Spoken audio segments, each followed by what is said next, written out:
Inshallah, we will begin the session with the recitation of a portion of the glorious Quran. Brother Abdul Hadi, a final-year student of BSc Information Technology, will recite the ayat number 255 from Surah Baqarah, popularly known amongst Muslims as Ayatul Kursi. And then he will read out the English translation for the recited ayat. I request Brother Abdul Hadi to start the session.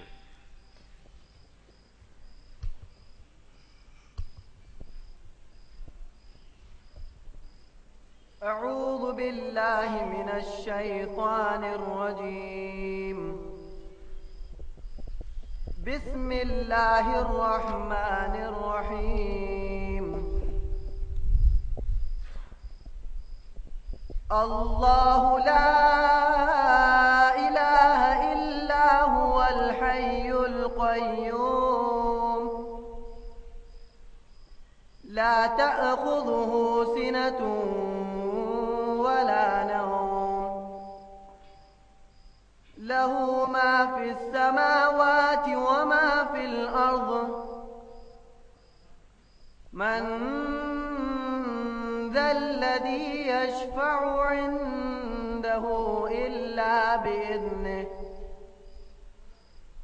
يعلم ما بين أيديهم وما خلفهم ولا يحيطون بشيء من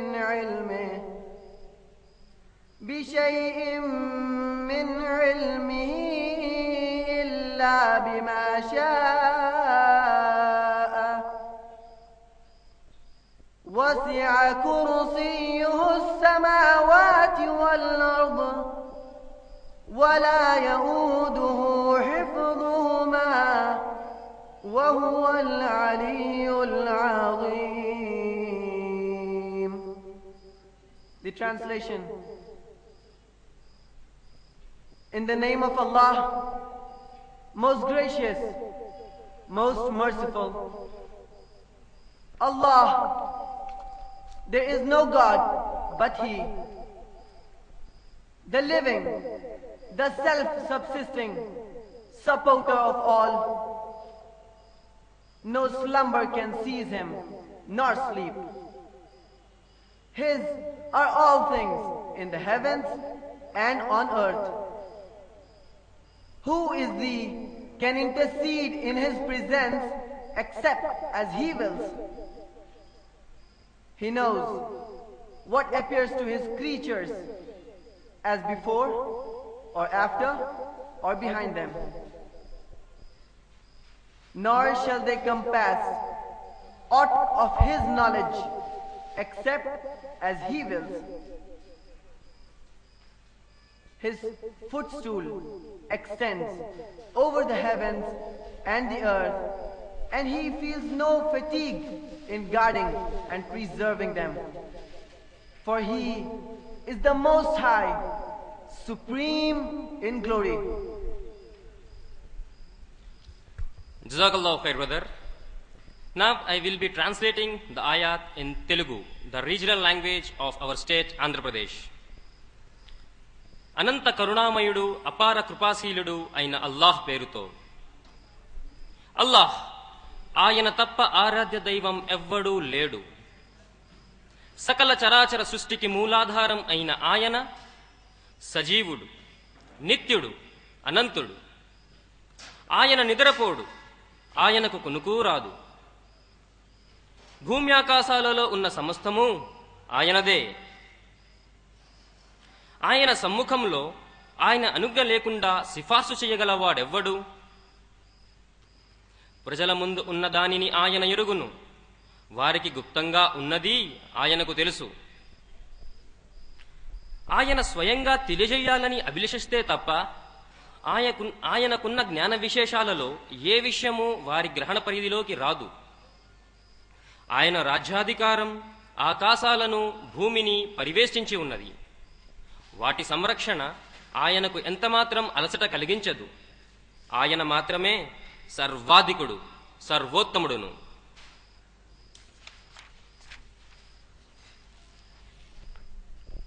I request the chief guest of the session, Mr. M. Krishna Rao, in charge AP State Highways, to come on the dais.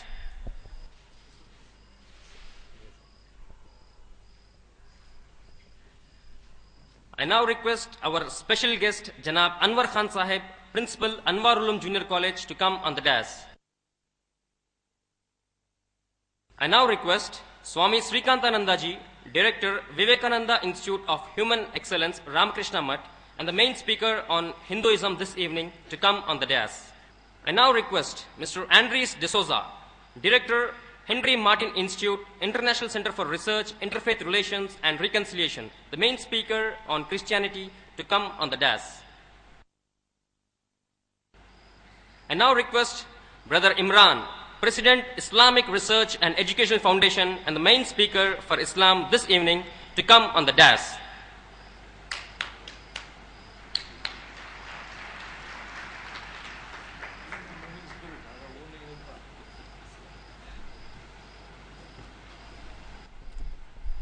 Inshallah, the honorable guest of this session, Janab A.K. Khan Sahib, will be coming in a short while. I am Muhammad Mehboob Ali, and I would be the master of conduct for this entire session. As such, on behalf of Islamic Research and Educational Foundation, I, Muhammad Mehboob Ali, the master of conduct for this session, welcome all the dignitaries on the dais, the speakers on the topic, elders in the audience, and brothers and sisters for this historic open interfaith dialogue on the topic God according to the scriptures of Christianity, Hinduism and Islam.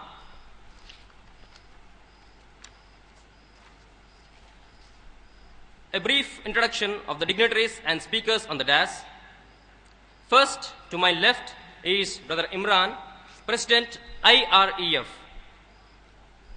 Then, to my right is Swami Srikantanandaji, Director, Vivekananda Institute of Human Excellence.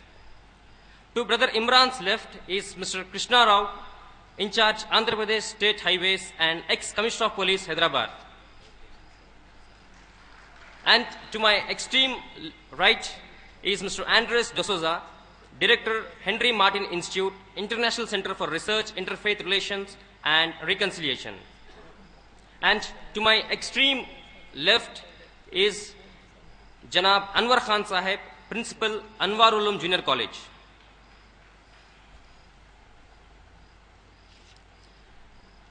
Before I introduce IREF, I would like to express the purpose for conducting this open interfaith dialogue.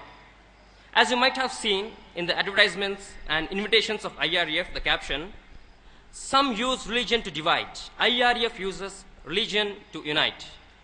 With this noble thought, IREF feels that the only way of uniting the people is through imparting the knowledge of God according to the scriptures. Therefore, to unite people on one common note, that is God, IREF has organized this open interfaith dialogue with the title, God according to the scriptures of Christianity, Hinduism and Islam, inviting the scholars of the respective religions to educate the masses about the God that the scriptures speak about. Now, I would like to introduce IREF. Islamic Research and Educational Foundation was set up in Hyderabad and was registered by the government of Andhra Pradesh, India as a non-profit charitable educational society in the year 1998 and was allotted the registration number 1022 AP. The main purpose of IREF is Dawah, that is, proper presentation, dissemination, clarification, and enunciation of the truth of Islam to cognizant, innocent, ignorant, and stoic Muslims and non-Muslims. For the same, IREF conducts public lectures, symposia, debates, etc. Weekly lectures are conducted on every Sunday morning at the air-conditioned lecture hall at IREF. Separate arrangements for sisters is made, and the invitation to attend these lectures is for both Muslims and non-Muslims. At the end of the lectures, there is an open question-answer session handled by Brother Imran, President IREF. Yearly once, a Dawah training program is conducted and the fundamental Islamic education along with public speaking techniques are taught. This enables a Muslim to understand the comparative excellence of Islam, know other religions of the world, and also convince on Islamic matters. Ulama from Madina Tayyaba take regular classes on Quran and authentic ahadith almost every day for both brothers and sisters. IREF strives to fulfill the requirement of providing the teachings and understanding of Islam from authentic sources and in absolute conciliation with the ideology, concept and methodology of beloved Prophet Muhammad, peace be upon him, and his Muslim companions, the Sahaba, Raziyallahu Ta'ala Anhum. IREF is planning to build a school, which is the dream of many. This school will provide CBSE syllabus conciliated with Islamic subjects, conciliating in all lessons of all subjects. This will enable a child to be an alim and a CBSE student by the time he or she leaves our school, inshallah. IREF also has a reading room facility where there is a huge collection of books on Islam, Islam and comparative religion, Islam and science, etc. Our collection of books includes the religious scriptures of almost all the major religions of the world. IREF also has a large collection of video cassettes that are given on hire with amount deposited completely returned back at the time of returning of the video cassettes. The video cassettes available at our office are of world-renowned orators on Islam and comparative religion like Imran, IREF, Dr. Zakir Naik, IRF, Sheikh Ahmad Didar, IPCI, Afah Hamid, IREF, Abu Amina Bilal Phillips, Yahya Ibrahim, Jamal Badwi, etc. The collection of Urdu cassettes is of Maulana Arshad Bashir Madani, Alim at IREF, Abu Bakr bin Haqqani, regular speaker, IREF, Maulana Abdul Karim Parek, etc. People from all walks of life and from all backgrounds regularly visit IREF and watch video cassettes, read books, or discuss Dawah-related subjects with Brother Imran, Afaq, Hamid, and Sharia-related subjects with Maulana Arshad Bashir Madani. Now, introduction of the chief guest, honorable guest, and the special guest on the dais. The chief guest of this session, Mr. Maddala Venkata Krishna Rao, holds a Master of Arts degree from Osmania University. He successfully underwent the Indian Police Service training in the year 1974. After working as Assistant Superintendent of Police in some districts of Andhra Pradesh between 1977-80, he assumed the position of SP Adilabad district in March 1980.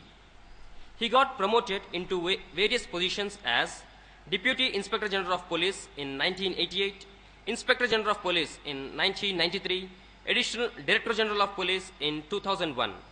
He worked as the Commissioner of Police, Hyderabad City from February 2002 to October 2003.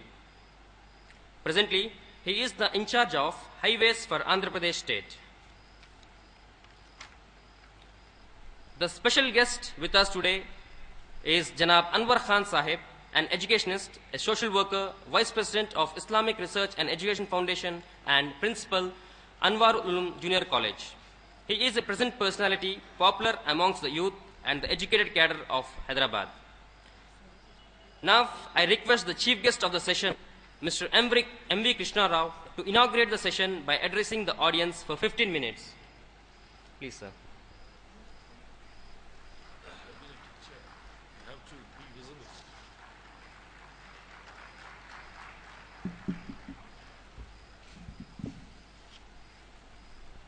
Good evening, ladies and gentlemen. I would have started with Bismillah ar-Rahman ar-Rahim, but these days I am being branded as anti-something. And incidentally, I am still the Commissioner of Police. I will be handing over charge on Monday. So, Monday 12 noon. Till then, I have to make sure that I am not in favor of any religion. Actually, I am not. I am a religious. I am not anti-religious, but I am a religious. But, you know, the powers that be. So, I am very careful. Let me first confess that I am very impressed with this audience. Itna beautiful audience, receptive, captive audience. कहाँ मिल सकता है मेरे को? तो एक खतरा है, एक danger. That is, I may exceed 15 minutes, but I won't. I'll make sure that I'll complete whatever I want to say in less than 15 minutes, because I have come here late. There was a previous function which, time overlap. Let me first congratulate Brother Imran and others. We don't know much about IREF. Obviously, it's an organization with a lot of dedicated workers. The fact that on a Saturday, incidentally a second Saturday government holiday, you were able to gather this many people speaks volumes about, number one, the commitment of those who have come here, the interest that they have in religious matters, and the ability of our IREF. And I'm so happy to see such a large and sincere attendance. Initially, I thought I would deliver my address and go back to my office because I have a lot of cleaning to do. In the last 20 months, I acquired lots of things which they are piled on my table and other places. So I have to now go and decide what is to be rejected and what is to be kept, so that I can carry it with me to my new office in the Secretariat. But having seen the array of speakers that are to follow me, who are so knowledgeable, and since I don't know anything about religions at all, I'm not at all a practitioner of any religion, I'm a policeman. And a policeman in his profession cannot afford to be pro any religion. It goes against the very tenets of policing. You have to be impartial, otherwise there is no law enforcement. So we are humanistic. We have very little to do with religions. At best, we tolerate them, but we don't practice them in great depth. But having said that, I must share with you my experience for the last 20 months as Commissioner of Police. Frankly, since I was educated in a Roman Catholic school, I knew more about Christianity than about Hinduism. But during my career, I happened to have got into some degree of contact when I was Police Commissioner of Visakhapatnam. That was between 91 and 93, when there was a very active Ramakrishna mission there also. In fact, that beach is called Ramakrishna Beach. Then we have several dignitaries visiting us. So I got to know a bit of Hinduism. But during the last 20 months, God has given me an opportunity as Police Commissioner of Hyderabad to get to know Islam. Not entirely, but the surface. But from what I have observed, there appears to be hardly any difference between Christianity, Hinduism and Islam as it is preached, not as it is practiced. That's of course a lot of difference. But as it is preached, as it is available to us in the spiritual textbooks, there is hardly any difference.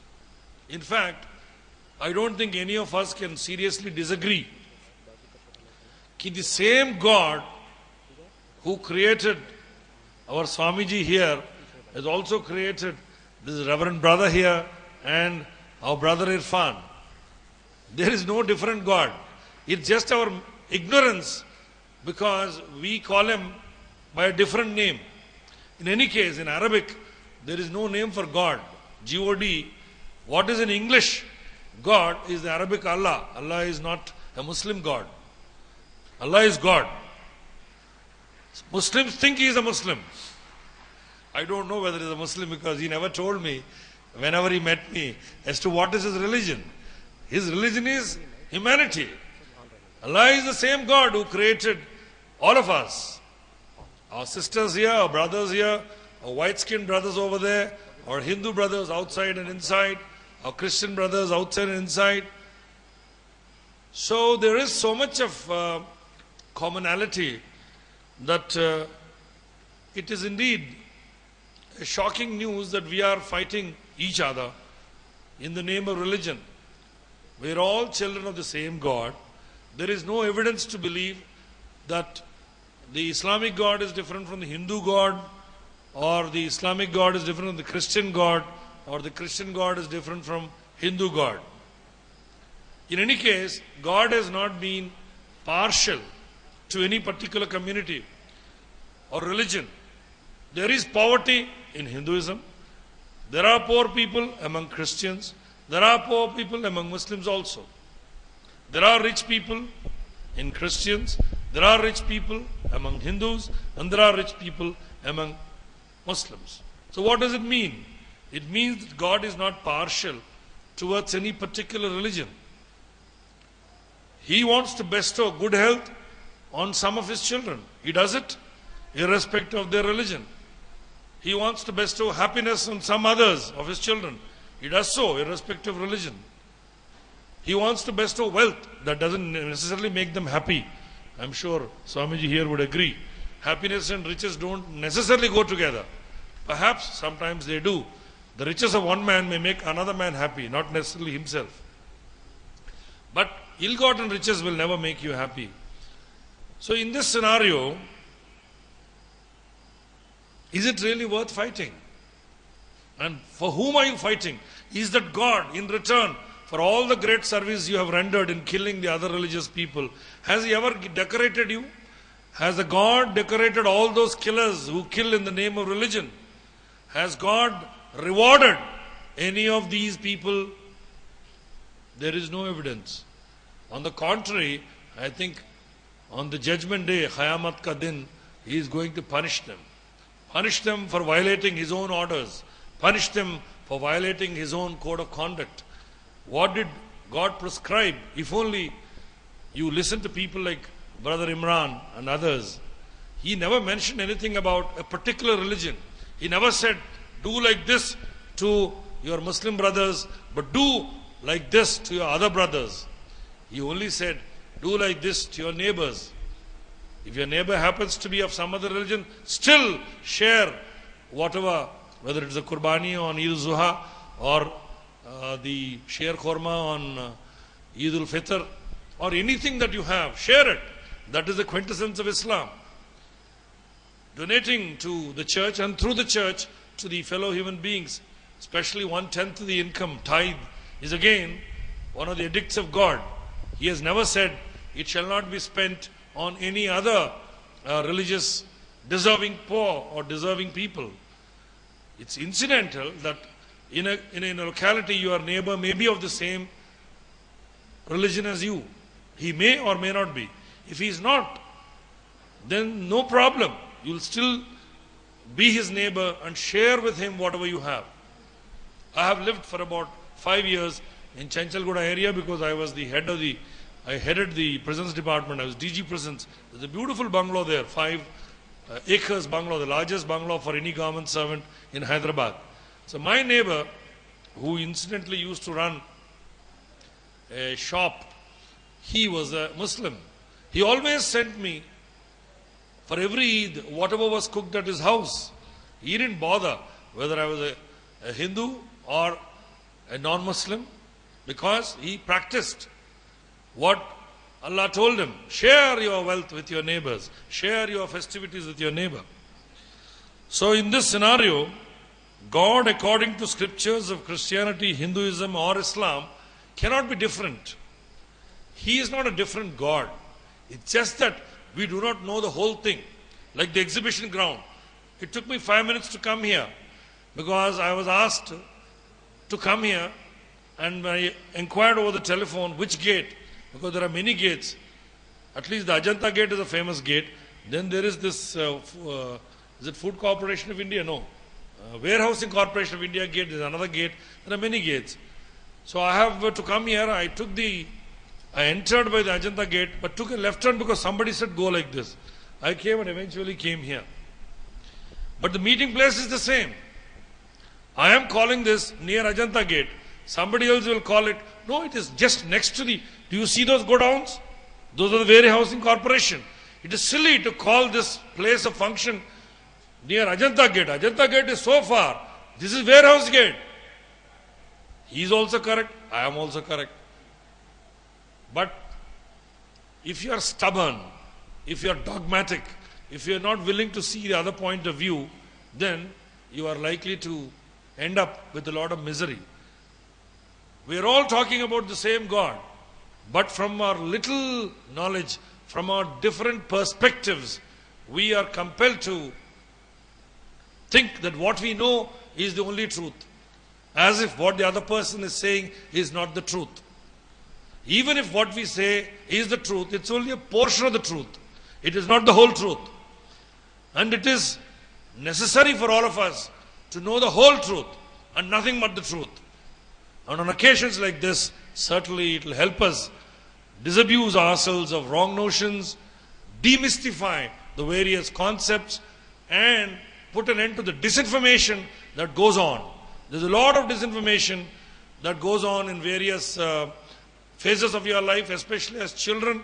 Do you know, in my school, my classmate would say, do you know why Muslims always turn to the West and pray? I said, I don't know. You know, my classmate said it's because they hate Hindus. Hindus always turn towards East because they must do whatever they want. Hindus do it opposite, they are doing it. Now I know that it's wrong. Muslims in America will be facing East because Kaaba is to their East. And those in probably North Pole or Denmark, they'll be facing South. And those in South Africa or Australia will be facing North. It's because Islam says, face Kaaba, the holiest of the shrines. So you take a compass and find out in which direction is Kaaba and face it and offer your prayer. It has nothing to do with Hinduism. In fact, when this edict was given, I don't think the people who said, whether Muhammad the Prophet or any of his followers, knew anything about Hinduism at all. It is not a dictate which is designed to be anti-Hindu. But look at what happened in schools and families and localities. They made it an anti-Hindu measure. And this is what I call disinformation. It's high time we get rid of all this disinformation and demystify the various myths that are prevailing.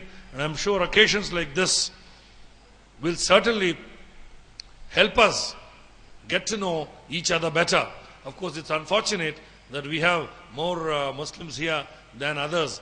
It's obviously because the outsiders, especially the non-Muslims, still tend to suffer from a bias. They think most of the perorations here, most of the speeches here would be centered around Islam, and therefore they thought it not fit to attend.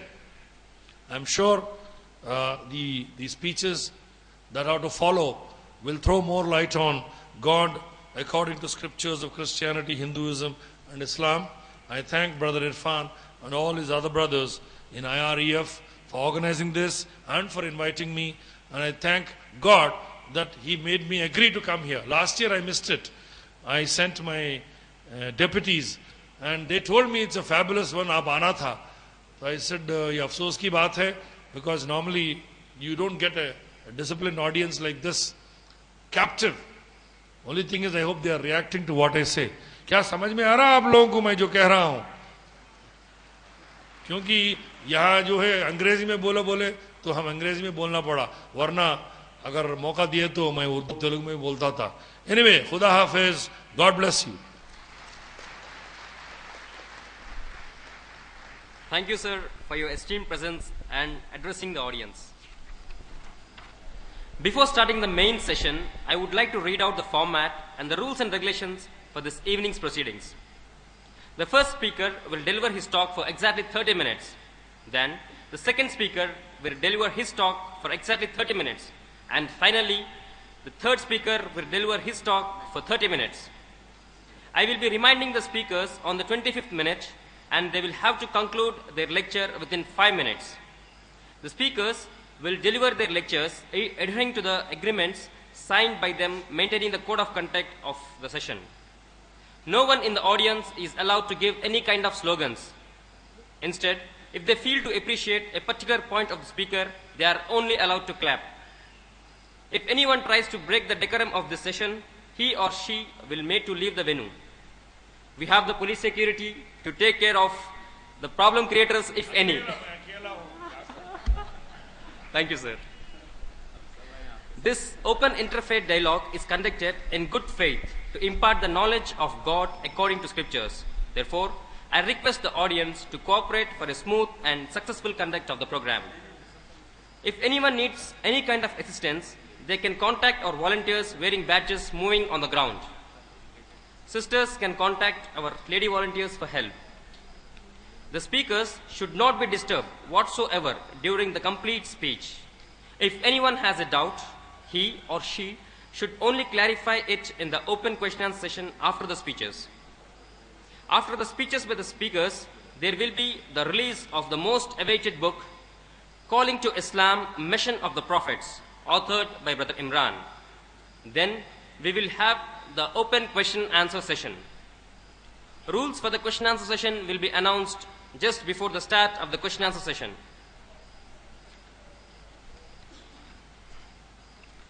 Before I call upon Mr. Andres D'Souza to deliver his talk on Christianity, I would like to give his brief introduction. Mr. Andres D'Souza is the director of Henry Martin Institute since 1992. After completing his high school and college studies in India, he studied in Rome, Paris, Tunis, and completed his PhD at the McGill University, Montreal, Canada, on the subject of Interpretation of Concept of Revelation by Indian Muslims, a critical analysis of the religious thought of Sir Syed Ahmad Khan, Abul Kalam Azad, and Abul Ala Maududi. He did his diploma in Arabic and Islamic Studies from the Pontifical Institute of Arabic and Islamic Studies, Rome, Italy, a 3-year course focusing on Arabic language, Islam, and Christian-Muslim relations. He received several scholarships from different universities like Harvard University, McGill University, etc. He held different positions as a lecturer and as a visiting professor in different colleges of India. He was the chief editor of the magazine The Bulletin, now renamed as Journal of Henry Martin Institute. He is presently a guest lecturer in Utrecht University, Holland, on the subject Rise of Hindutva and Muslim Response, University of Edinburgh, Scotland, on the subject Reconciliation in the Bible and the Quran, a comparative study. He can fluently speak English, French, Italian, Arabic, Latin, Urdu, Hindi, Tulu, Konkani, and Kannada. He has a working knowledge of Persian, Greek, Spanish, German, and Tamil. He has authored several papers and publications on the topics like Hindutva and the Indian Church's response, the challenge of fundamentalism, a crisis in understanding, Muslim fundamentalism, and assessment of the term, co-authored with Diana D'Souza, Muslim-Christian relations in India, Know Your Neighbors, the Muslims, Crucifixion, Death, and Resurrection of Jesus in the Quran, Evangelization and Dialogue with Muslims, Points of Comparison between the Quran and the New Testament, and many more. I request Mr. Andres D'Souza to come up to the mic and deliver his talk for exactly 30 minutes. Mr. Andres D'Souza.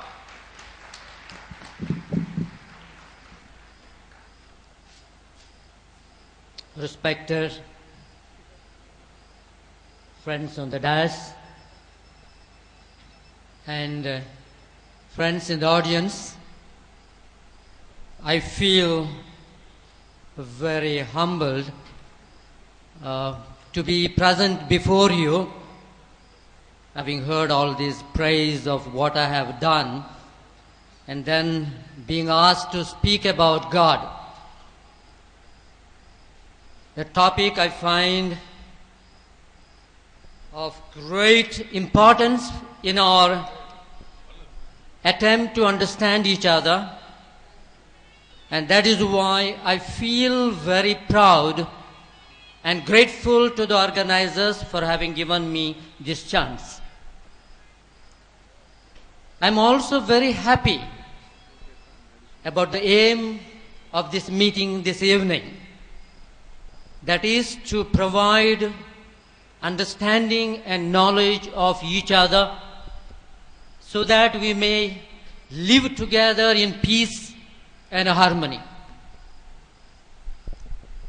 For the past almost 20 years, I have been working here in Hyderabad through the Henry Martin Institute, precisely trying to do this very thing, to provide correct understanding of each other so that we may live together as brother and sister by using religion not as a tool for violence and destruction, but rather as a tool for uniting, for cementing our relationships.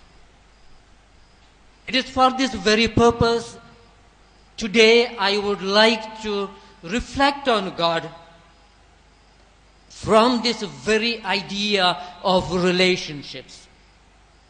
Because of course, when we talk about God, we can talk about God in different ways, because God is so immense and so transcending that this limited intellect, this limited knowledge that we have, is impossible to comprehend what God means.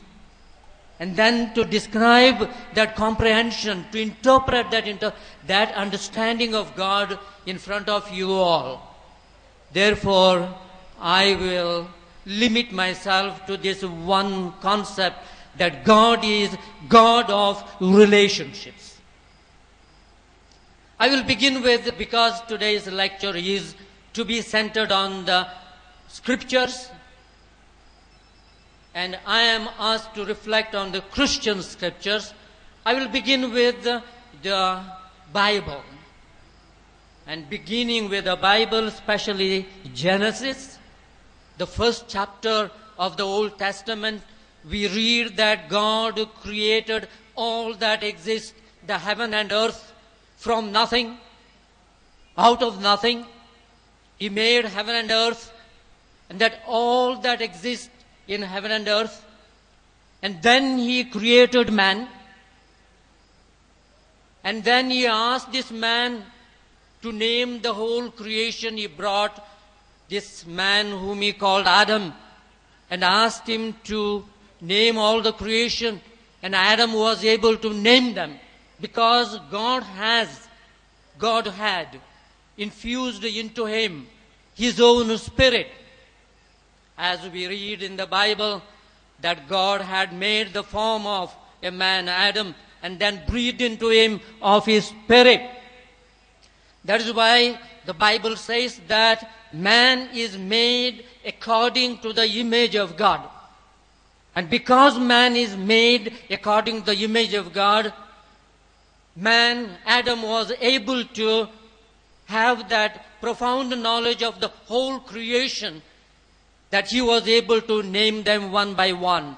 And God said, that is good. And then God saw that whole His creation was happy. All the creatures were happy.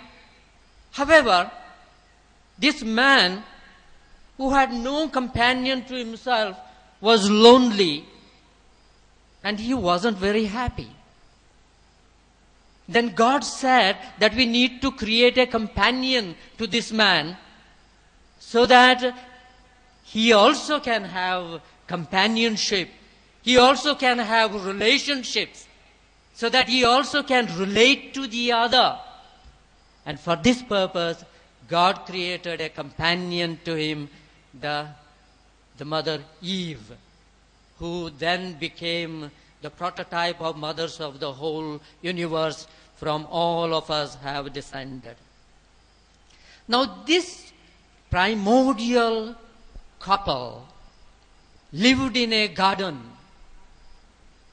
And then God had told them that you may eat whatever you like, except for fruit of one tree. You may eat whatever you like, but the fruit of one tree.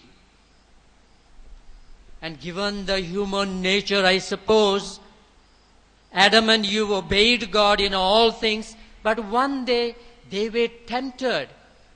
And they said, why did God not allow us to eat from this one tree?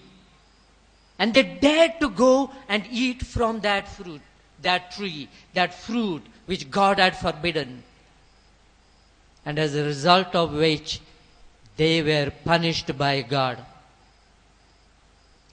But before God could punish them, something else happened to them. You know, the Bible says that God used to come and walk with his creation, especially Adam and Eve, and then have a conversation with this primordial couple. And after this sin they had committed, this sin of disobedience, Adam and Eve felt shameful. They felt something bad, something wrong.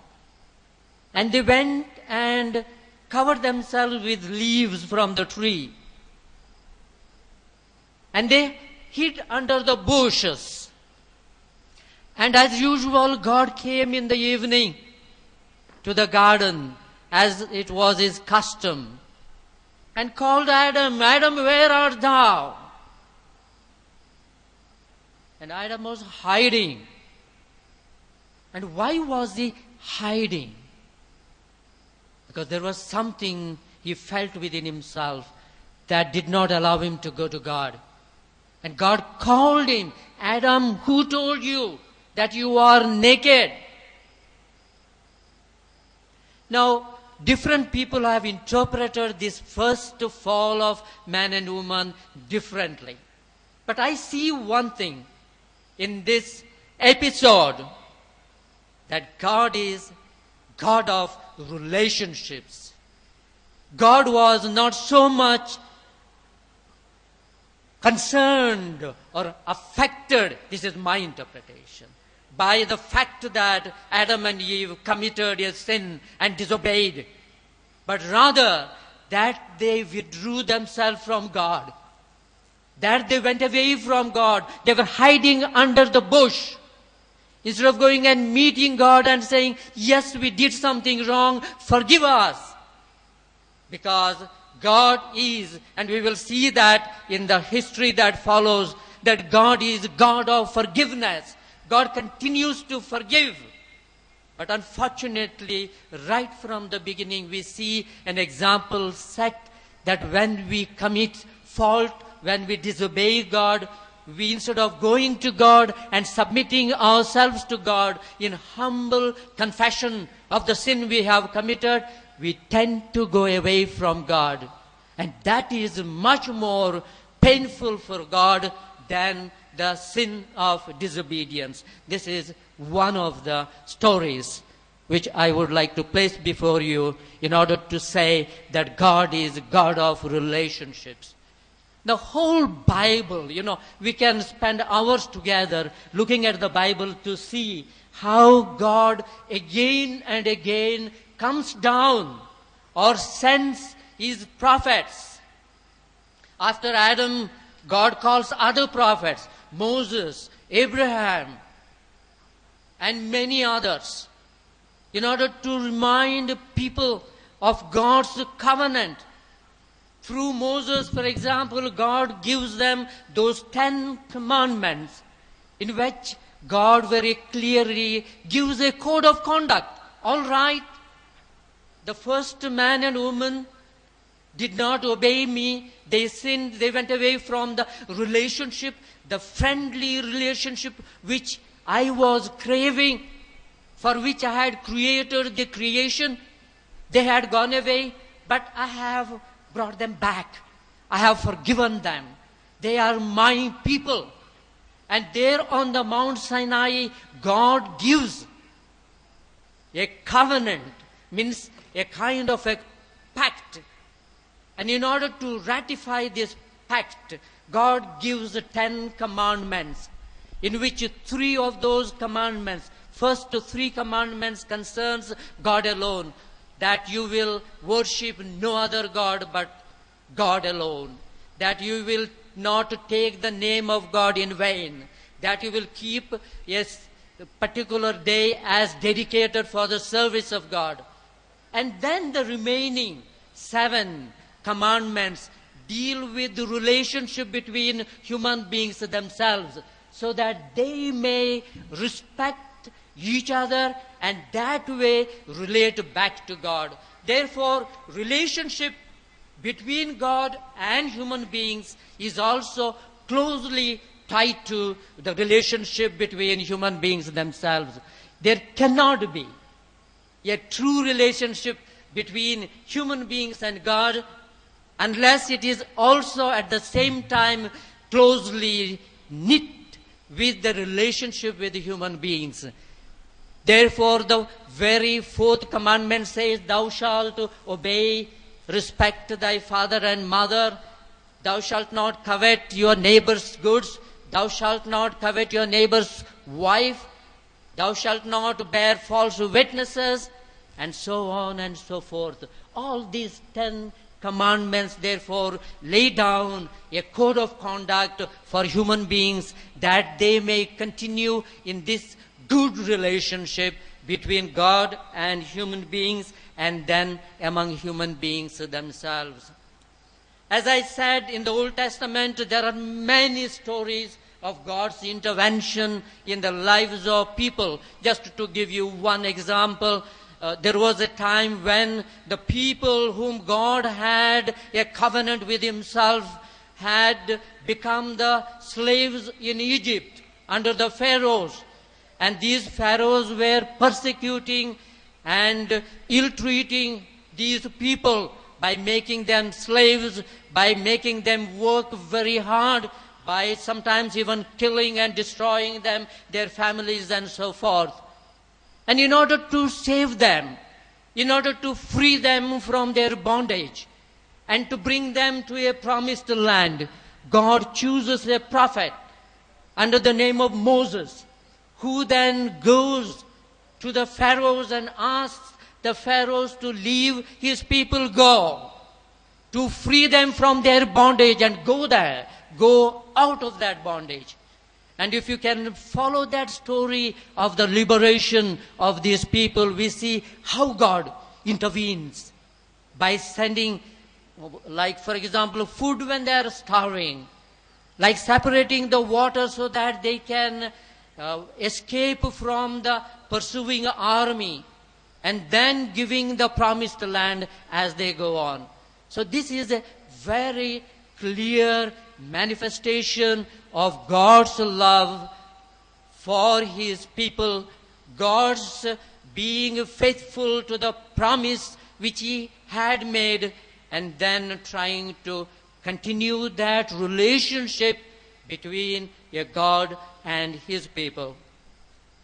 As we go on in the story, we then come to the New Testament. And here we see that God loved his people. Now, I'm not saying that one particular people. God loved his people. Full stop. It is not these people or those people. God loved these people so much that God became himself a man. And that is the mystery of incarnation. We believe in the incarnation, that God loved us so much, that God saw the misery in which we were struggling.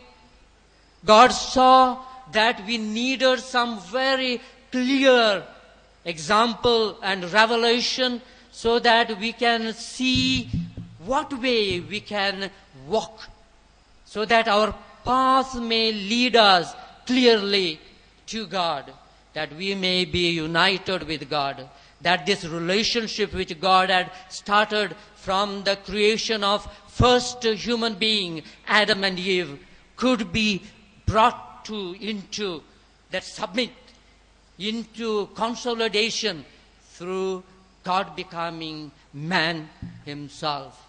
And that is a profound mystery in which I, as a Christian, believe that God, for my sake, in order to show his love for me, became man. And that is where we speak about Jesus as becoming man. Jesus was born of a Virgin Mary, human like all of us, was hungry. He suffered. For example, there are a number of instances in the Holy Bible where the Bible speaks about Jesus being moved with pity when people were hungry, Jesus being moved with compassion when he saw people who had diseases and being possessed like the lepers, like those who were possessed by the demons. That Jesus was moved by compassion when women suffering from certain diseases came to him and only touched his garments and they were healed. Jesus was moved by compassion in the desert where 5,000 men and much more women and children had nothing to eat for 3 days, and he multiplied 5 loaves into many loaves so that all could eat and be satisfied. And that is kind of a compassion. That is kind of a nature of God which is revealed in and through Jesus to us, that God suffers when his creation suffers. God is so close to his creation that God almost is weeping when we weep. God is so moved by compassion when he sees that there are people who are hungry, that there are people who are being pressed and persecuted by others, that God comes to their liberation and through their salvation. And that is the other concept, very important concept in Christianity, that God, this relating God, this God who sustains us by giving us all that we need, is also a God of liberation, that God liberates us. And this particular aspect of God, that God is God of liberation, is manifested in the life and teachings of Jesus. And I can give you many stories of that, but I will restrict myself to just one or two.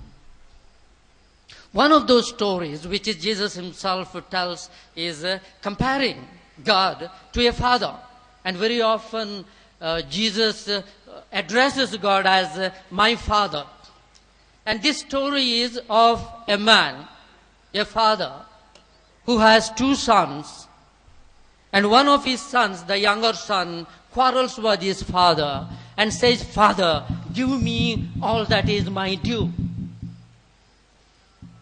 And he takes his due and he goes and squanders what he had received. He spends everything that his father had given him by living a very bad life. And then finally, when all the money was gone, he doesn't know what to do. So he goes and becomes a slave to one person who rears pigs. And he guards the pigs. And in the pigsty, he has to feed the pigs morning and evening. And then there he reflects that here he is feeding these pigs and he himself is hungry. He has no food to eat. And then he recollects that in his father's house, even the servants eat much better food than he himself does. And therefore he says, I am going to go back to my father's house. And I know that my father will receive me. And when we turn back to the father, and this father, from the day that his son had left, goes on waiting for him. He goes, climbs a hill, and then he's looking for, where is my son gone? And then, on that day when the son comes back,